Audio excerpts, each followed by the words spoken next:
There was once a shoemaker who worked very hard and was very honest. But still he could not earn enough to live upon, and at last all he had in the world was gone, save just leather enough to make one pair of shoes.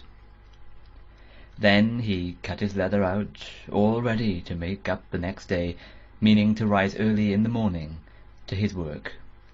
His conscience was clear, and his heart light amidst all his troubles, so he went peaceably to bed, left all his cares to heaven, and soon fell asleep.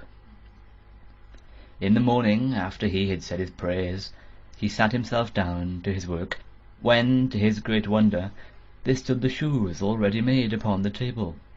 The good man knew not what to say or think at such an odd thing happening.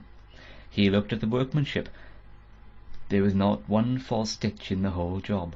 All was so neat and true that it was quite a masterpiece. The same day a customer came in, and the shoes suited him so well that he willingly paid a price higher than usual for them, and the poor shoemaker, with the money, bought leather enough to make 2 pairs more. In the evening he cut out the work, and went to bed early, that he might get up and begin betimes next day. But he was saved all the trouble, for when he got up in the morning the work was done, ready to his hand. Soon in came buyers, who paid him handsomely for his goods, so that he bought leather enough for 4 pair more. He cut out the work again overnight, and found it done in the morning, as before, and so it went on for some time. What was got ready in the evening was always done by daybreak, and the good man soon became thriving and well off again. One evening, about Christmas time, as he and his wife were sitting over the fire chatting together, he said to her, "I should like to sit up and watch tonight, that we may see who it is that comes and does my work for me."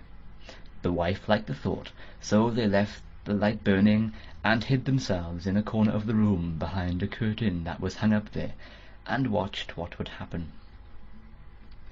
As soon as it was midnight, there came in 2 little naked dwarfs, and they sat themselves upon the shoemaker's bench, took up all the work that was cut out, and began to ply with their little fingers, stitching and rapping and tapping away at such a rate that the shoemaker was all wonder, and could not take his eyes off them.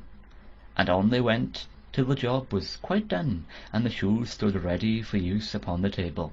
This was long before daybreak, and then they bustled away as quick as lightning. The next day the wife said to the shoemaker, "These little wights have made us rich, and we ought to be thankful to them, and do them a good turn if we can.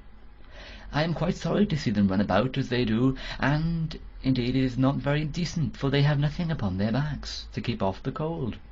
I'll tell you what, I will make each of them a shirt and a coat and waistcoat, and a pair of pantaloons into the bargain, and do you make each of them a pair of little shoes."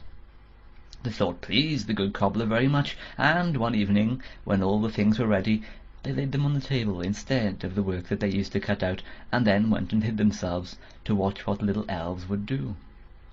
About midnight in they came, dancing and skipping, hopped round the room, and then went to sit down to their work as usual. But when they saw the clothes lying for them, they laughed and chuckled, and seemed mightily delighted.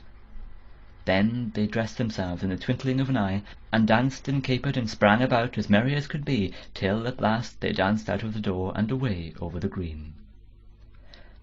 The good couple saw them no more, but everything went well with them from that time forward, as long as they lived. Read on November 28th, 2005, by Sean Randall, in South Wales, the United Kingdom.